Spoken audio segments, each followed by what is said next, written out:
Good day and welcome to this edition of Focus on your independent, non-profit, non-commercial public radio station, 91.3 WCPI, broadcasting from the McMinnville-Warren County Chamber of Commerce building. And on this occasion, we're happy to welcome our media friends at BLTV, Community Channel 6, serving our community and surrounding counties with first-class programming, including a lot of locally originated programming based in the community. Well, today on this edition of Focus on WCPI, it is my pleasure to welcome to the interview desk Mr. Ed Yarbrough. Ed Yarbrough is a prominent Nashville attorney. He's a Nashville native. He received his bachelor's degree at Rhodes College in Memphis, the JD from Vanderbilt Law School, and practices now with Bone McAllister Norton in Nashville. Ed also served between the years 2007, 2010 as U.S. Attorney for the Middle District of Tennessee, appointment by President George W. Bush. Right. Well, Ed, I want to say it's a real pleasure to have you here in our Borrowed precincts at First Presbyterian Church. We're going to talk about the history of Cumberland Caverns, and nobody is better equipped than yourself, having an intimate knowledge of how the commercial aspect of Cumberland Caverns came about, but also as a very articulate and extremely well-informed spokesperson. I've first got to ask you, what got you interested in caving? Well, that actually is a story, if we have time. Okay, well, yeah, I want to know what got you interested in going underground and exploring these dark entrails of Earth. That's a very reasonable question, and I've been asked that question many times. The truth is that my first experience with any cave that I remember was a trip when I was probably 11 or 12 years old up at Gatlinburg. My mother took me and my sister to Tuckaleechee Caverns. Mm-hmm. And I remember thinking that it was an intriguing place, but of course at that time I was too young to even contemplate doing it on my own. A couple of 3 years later, I was able to get a paper route and deliver papers both morning and evening in Nashville for about 3 years. And with the income from that job, I got a motor scooter. That was important because my buddy up on the next street had been taken to a cave on a high school rush party. His name was John Michelle. He lives in Chicago now, but he came down one day and said, you know, I was taken to this cave. It was really neat, but I don't have any way to get there. If you'll put me on the back of your motor scooter, you know, I'll show you where it is. So I said, fine. And we got a couple of flashlights, and I don't think we even thought about hard hats at the time. And we went out on Highway 100 west of Nashville into this two-room cave that we now know is Vaughn's Gap Cave. Mm-hmm. Mm-hmm. And I just thought it was the coolest thing I'd ever seen. One of the things that I did, I don't know if this needs to be public or not, but well, it will be in a minute. It is now. And I'm so old, who cares? But there were several bats in there, mm-hmm. and I'd never seen a bat before. And a bat, to me, looked like a mouse with wings. Right. And mm-hmm. they were not particularly threatening. They did squeak. So I collected about 4 or 5 of those bats in a paper sack and took them home. You're not supposed to do that. Don't try this at home, mm-hmm. okay? I got them to the house. My mother and sister and I lived in a 2-room apartment upstairs, and I got them in the house and I let them go, and they flew around for a few minutes, and then they started hanging inside the curtains. I mean, I got to know, put your finger on that. What did the family say about that? Well, we're going to get to that. Okay. So I figured I was okay since the bats were quiet and hanging mm-hmm. on the inside of the curtain, right? Well, my mother gets home from work, my sister gets home from wherever she was, and it gets dark. And you know what bats do when it gets dark? They need to go out and start catching mosquitoes. So along about 6 or 7 o'clock, the bats started flying around the place, and my mother and my sister just about went crazy, particularly my sister. My mother was raised on a farm, and so she didn't seem to care that much. But they made me remove the bats from the house. And so I did. And that was the last time I did anything untoward with a bat. But that was my first cave. And it was just a kind of love at first sight. I mean, it was something that was, to me, so fascinating that I just needed to see more and more of it. Well, what got you interested in McMinnville's Cumberland Caverns? And I don't think it was actually called Cumberland Caverns at the time. Oh, yeah, it was. It was, okay. Yeah. What's the relationship between, and I still want to know how you found your way to McMinnville. Right. The relationship between the historic Hickenbotham Cave Yeah. and Cumberland Caverns. That's a story that I didn't really know very well in the beginning. I know it much better now because I've done some research on it. But Higginbottom Cave was a well-known cave to local people and to cavers, that is, cave explorers, throughout Tennessee and the South. And in the 40s, several people, including Dr. McCready and Dr. Kirby Smith from University of the South, Tom Shriver, Thomas Barr from Nashville, people like that, were coming down here and exploring the cave and learning that it was really quite large and multifaceted. And then in 1950, there was an accident where a young man from Hillsborough High School, same place I went to school, came and fell. And the accident received tremendous notoriety in the paper, in part because his father was the chief of the Associated Press and later became editor of the Tennessean. And he fell, had to be rescued from the cave, and for 3 or 4 days there were nonstop news articles about it.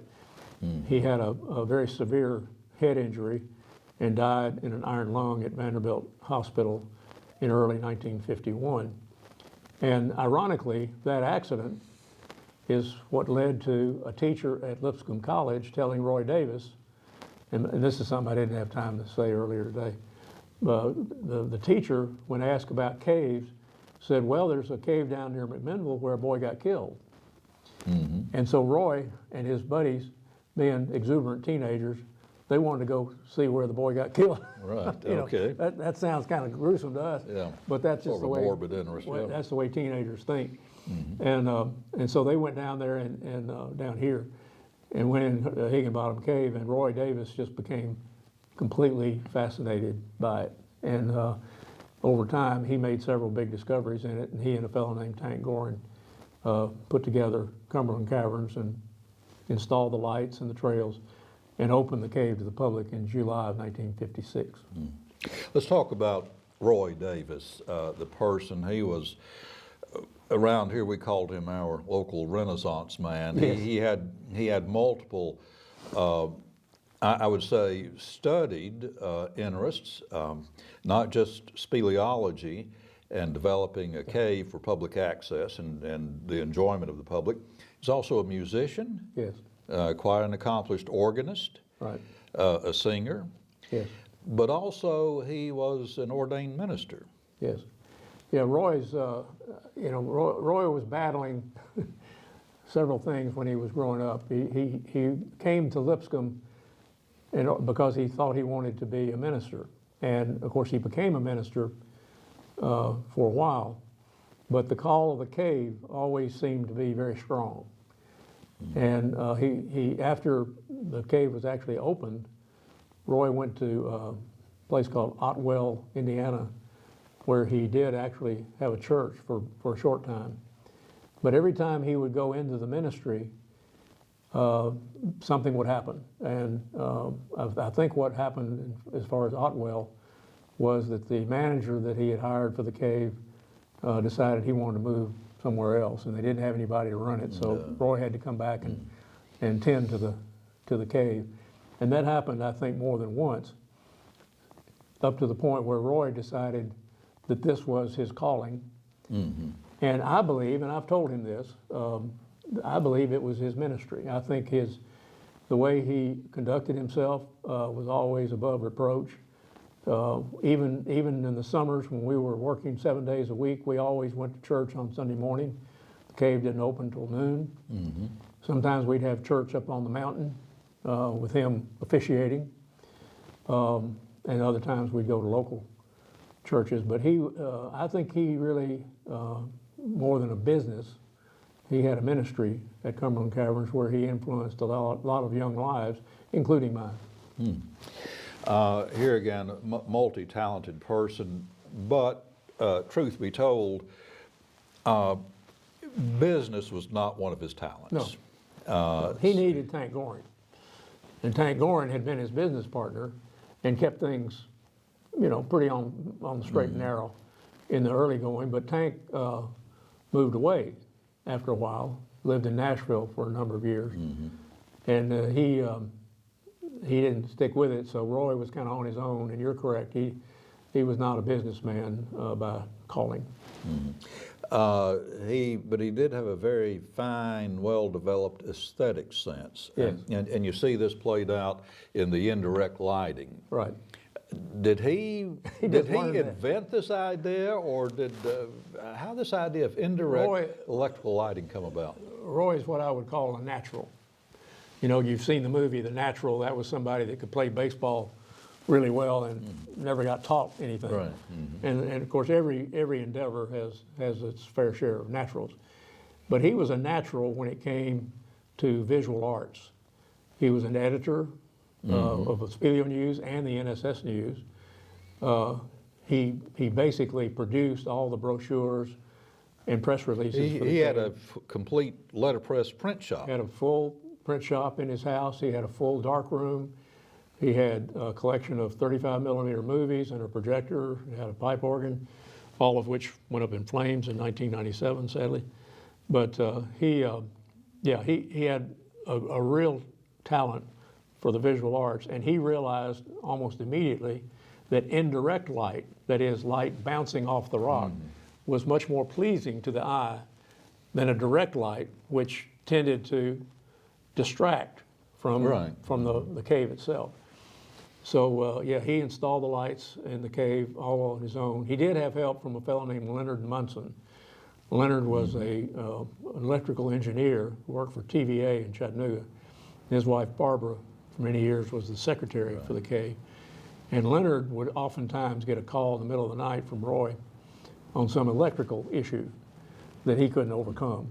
And so Leonard would come up on the weekend and tell Roy, you want the ground wire here, and you want the other one over here. Hot wire, and it was just God's providence that he hadn't blown himself up or shocked himself at that point.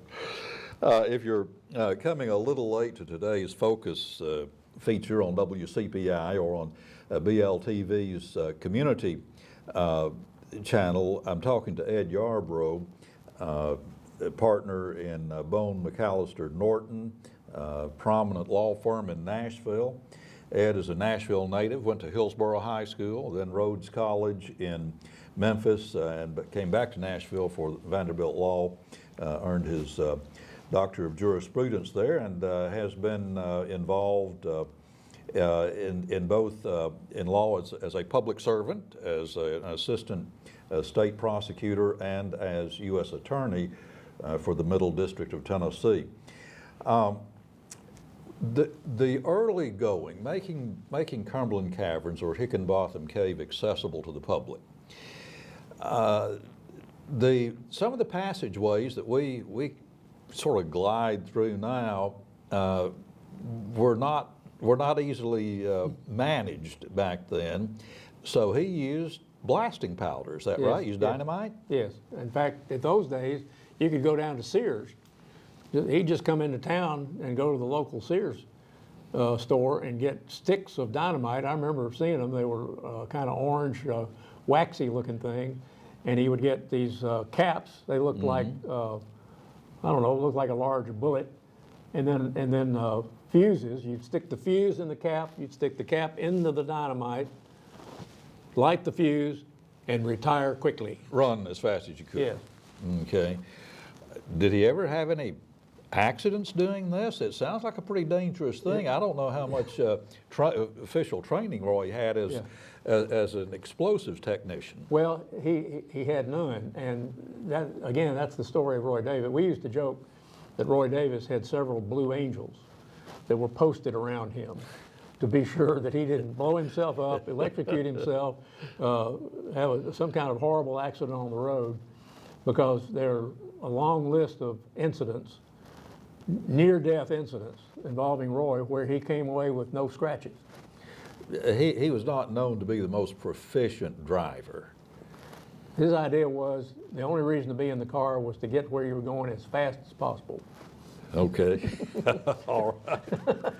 So those Blue Angels. Blue Angels were always we're looking after. Yeah, involved in that. So. Well, the early days of the commercialization, convincing people to pay whatever they paid back then to go underground, to go into a cave, it seems to me like, for a lot of people that would be a hard sell. So how did Roy promote this idea of, you give me a little bit of money and I'll take you on a tour of the underground? Well, boy, that's a big question, because I remember only too well being in the car with Roy and Barbara when they would go out. Barbara Munson, who was the cave secretary. Correct, and her husband Leonard was frequently at the cave helping with the electrical stuff. And they would have a 3-ring binder with photographs and letters and different things in it that they would take around to various meetings and shops and so on, promoting the cave. The money to keep the cave going really pretty much ran out in about 58, 59, along in there. Tank was not willing to continue to donate to a losing cause, Right. which is why he still had money. He was shrewd enough not to do that. And so Roy and Barbara primarily came up with the idea of a corporation selling stock. And in the early days, the stock was mostly sold to cavers. People who had come to Cumberland Caverns and seen the cave and really liked it, and of course really liked Roy, and wanted to contribute to the success of the business. And I remember very vividly one summer, I think it was '63, my third time there, when a check for $5,000 came in. Somebody had bought $5,000 worth of stock. And in 1963, that paid our bills for at least a month. Yeah. That was a big deal. Amazing. Yeah. And that corporation is alive today. I have stock because in the previous summer in '62, I worked there all summer and they weren't able to pay me. But I didn't care, because I wasn't there for the money anyway. I wanted to be around all these great people, the Renaissance man and all his friends. And so later on, they felt guilty about it and gave me some stock. Okay. And that's one It of has the, appreciated, I hope. a little. over the years. And Okay. under the Herschen's leadership, it's actually paid a dividend several times. Okay. Pretty amazing. Speaking of the Herschens, now you're talking about Jack Herschen, Yes. his son Jim, Yes. people who certainly no strangers to the family entertainment industry. They practically invented it. Yeah, just mentioned Dollywood, Splash Country, the Dollywood Silver Dollar Resort, City, the Silver, yes. Silver Dollar City.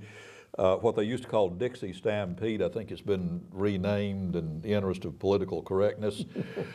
but these are people who know about family entertainment. So how did that relationship develop? Well, to me, that's fascinating. Now, that predates me, but again, I did a little research, and there was a fellow in Arkansas, a really fine caver named Jim Schermerhorn. And Jim had found a cave called Fitton's Cave. It had some of the same type of gypsum formations that Cumberland Caverns has. These are very rare formations, and Very delicate. beautiful formations. And so he put the word out in the NSS, the National Speleological Society, that he'd found this cave and he wanted some experienced people to help him explore it. So it just so happened that Roy Davis and Jack Herschen, Jack coming from Missouri and Roy coming from McMinnville, showed up about the same time to explore Fitton's Cave with Jim Schermerhorn, and they came to be friends. And Roy then went to Marvel Cave in Silver Dollar City in Missouri and saw what Jack and his family had done there. And he said, wow, what if I could do that in McMinnville? And so Roy basically became a copycat of Jack Herschen. Well, let's just say he realized the inspiration that was there. Okay, yes. inspiration. He recognized the inherent quality and efficiency of the operation. Okay. And attempted to achieve that locally. Delicate way to put about it, yeah. Yeah. That works. One of Roy's dreams was to have a large pipe organ. I mean, a real genuine pipe organ, not an electronic organ. Right.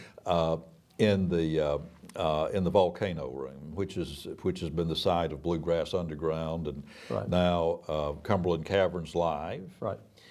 That seems to me that was one of Roy's visions that never was realized. No, you're right, and of course the problem was money. If Roy had had unlimited assets, resources, money, there's no telling what he might have done. But for some reason the Lord saw fit never to provide him with that, and so he didn't do that. But he did. Now he did have an organ in the volcano room because the very first summer I was here, we had the convention for the national organization, and Roy wanted to entertain them for a day, and we took his Hammond organ, put it on a trailer. Which is an electronic or electromechanical. Yes, music's most glorious voice. Yeah, the gold standard of And electronic we organs. took that Hammond organ, extremely heavy, into the cave and plugged it in, and he played that organ in the volcano room. I think that was maybe the first time that music had come alive in that room. And, you know, Ricky Skaggs performed in that room a number of years ago and said that other than the Ryman, that had the best acoustics that he'd ever experienced. Roy did have a lot of dreams. He was just a naturally creative type. Amen. And certainly knew a moment of beauty when he saw it. Right. So, looking forward, member of the board of directors of Cumberland Caverns, Inc.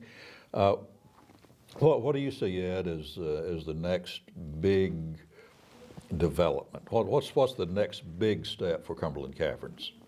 You know, it's really hard to answer that, Bill, but I will say this.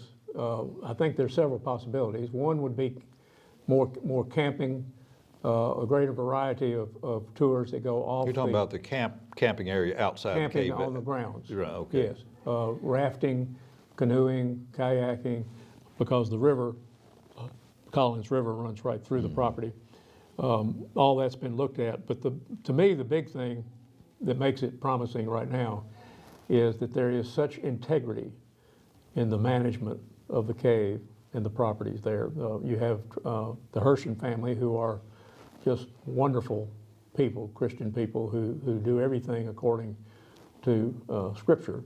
And then you have Travis Young, a young manager who's been hired, who by all accounts is doing the best job that's been done out there in many, many years.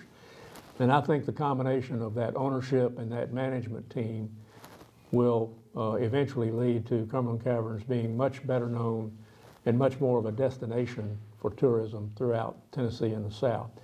And as I'm sure you know, Governor Lee, Tennessee governor, has expressed an interest in helping rural areas like McMinnville and Warren County, particularly with their tourist development, because that's a great source of income for areas like this. And even though it's been fairly good in recent years due to the concerts, we think there's a tremendous upside to that has not yet been tapped. A lot of potential remaining. Right.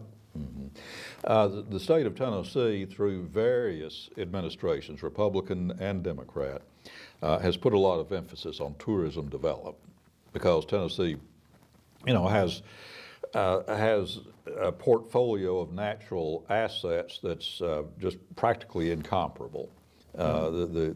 The beauty of the country above the ground, and the beauty of our natural assets under the ground. What do you think about Tennessee's present efforts? Now, we have a department, it's the Department of Tourism Development.